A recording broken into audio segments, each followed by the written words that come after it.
नमस्कार, मैं हूँ वेद प्रसाद कैवर्त और आप सुन रहे हैं जीवन अध्याय अमेजिंग इनक्रेडिबल स्वामी परमहंस योगानंद जीवन गाथा की यह तीसरा भाग है। पिछले एपिसोड में आप स्वामी योगानंद के मम्मी पापा और लाहिड़ी महाशय की अद्भुत दिव्य शक्तियों से परिचित हुए। आज भी मैं लाहिड़ी महाशय की कहानी सुनाने जा रहा हूँ जो कि अविश्वसनीय है। जैसे कि अब तक की कहानी में आपने जाना है कि लाहिड़ी महाशय जी का एक सुंदर अलंकृत फ्रेम में सजी हुई फोटो स्वामी योगानंद के घर में देवताओं के चित्रों और मूर्तियों के बीच में विराजमान रहती थी।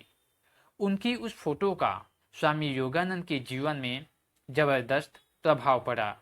जैसे जैसे स्वामी योगानंद बड़े होते गए, यानी कि मुकुंदा बड़े होते गए, वैसे वैसे उनके मन में महान गुरु लाहिड़ी महाशय का विचार अधिक दृढ़ होता गया।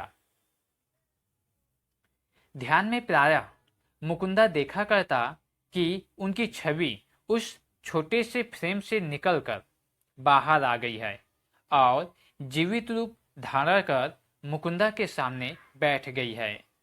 जब मुकुंदा उनके ज्योतिर्मय शरीर के चरणों का स्पर्श करने का प्रयास करता, तब वे बदलकर पुनः चित्र में परिवर्तित हो जाते।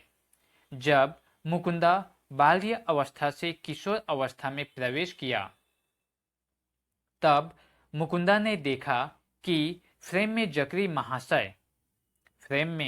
जकरी लाहिड़ी महाशय की छोटी सी छवि मुकुंदा के मन में जीवित ज्ञान प्रदायनी उपस्थिति बनकर विराजमान हो चुकी है।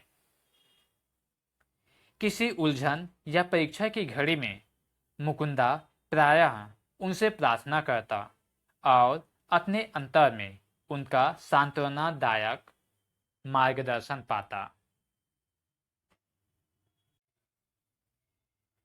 पहले पहले तो मुकुंदा को दुख होता था कि लाहिड़ी महाशय शारीरिक रूप में जीवित नहीं हैं, किंतु जैसे जैसे मुकुंदा को उनकी गुप्त सर्वव्यापकता का पता चलता गया, वैसे वैसे मुकुंदा का दुख कम होता गया। अपने उन शिष्यों को जो दर्शन के लिए ललायित रहते थे, वे प्रायः लिखा करते थे, जब मैं सदा तुम्हारे कुटस्थ की पहुंच में हूं, यानी कि अंतर्मन से जब आप मुझे देख सकते हैं, आपके हृदय में मैं हूं, तो मेरे अस्थिमांस को देखने के लिए आने की क्या आवश्यकता है। लगभग 8 वर्ष की आयु में मुकुंदा को लाहिड़ी महाशय की फोटो के माध्यम से चमत्कारी स्वास्थ्य लाभ का आशीर्वाद प्राप्त हुआ। इस अनुभव ने मुकुंदा के प्रेम को और भी उत्कट कर दिया। जब मुकुंदा बंगाल के इच्छापुर में अपने पारिवारिक घर में रह रहा था, तब उन्हें हैजा हो गया। मुकुंदा की बचने की कोई आशा नहीं रही। डॉक्टर कुछ भी नहीं कर पा रहे थे। मुकुंदा के बिस्तर के पास बैठी माँ ने सिर के ऊपर टंगी लाहिड़ी महाशय की फोटो की ओर देखने का मुकुंदा को इशारा किया। उन्हें मन ही मन प्रणाम करो। वे जानती थीं कि प्रणाम करने के लिए हाथ उठाने की शक्ति मुकुंदा में नहीं बची है। यदि तुम सचमुच अपनी भक्ति प्रकट करोगे और अपने अंतर में उनका चरण स्पर्श करोगे, तो तुम्हें जीवन दान मिलेगा। मुकुंदा ने लाहिड़ी महाशय की ओर देखा तो वहां आंखें चौंधिया जाने वाला प्रखर प्रकाश दिखाई पड़ा, जिसने मुकुंदा के शरीर और पूरे कमरे को अपने में समा लिया। मुकुंदा की मिचलाहट और अन्य अनियंत्रित लक्षण समाप्त हो गए। मुकुंदा स्वस्थ हो गया। तत्क्षण ही मुकुंदा में इतनी शक्ति आ गई कि अपने गुरु में अपार श्रद्धा रखने वाली मां का मुकुंदा ने झुककर चरण स्पर्श किया।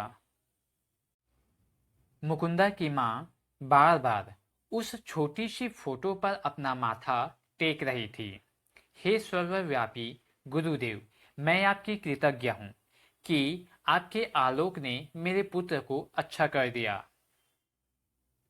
मुकुंदा समझ गया कि माँ ने भी उस तेजोमय ज्योति का दर्शन किया है, जिसकी महिमा से मुकुंदा प्राणघातक साबित होने वाली बीमारी से एकाएक अच्छा हो गया। स्वामी परमहंस योगानंद के पास जो कुछ भी अनमोल चीजें थी, उनमें वह फोटो भी है। स्वयं राहरी महाशय द्वारा मुकुंदा के पिताजी को दी गई यह फोटो एक पवित्र स्पंदन से युक्त है। इस फोटो के पीछे भी एक चमत्कारिक कहानी है, जिसकी चर्चा हम अगले एपिसोड में करेंगे।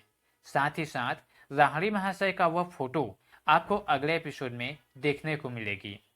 अमेजिंग, इनक्रेडिबल स्वामी परमहंस योगानंद जीवन गाथा भाग 3 आपको कैसा लगा? कमेंट सेक्शन में कमेंट करके जरूर बताइए। और अब मेरी आपसे मुलाकात अगले एपिसोड में होगी। तब तक के लिए मुझे दीजिए विदा। नमस्कार।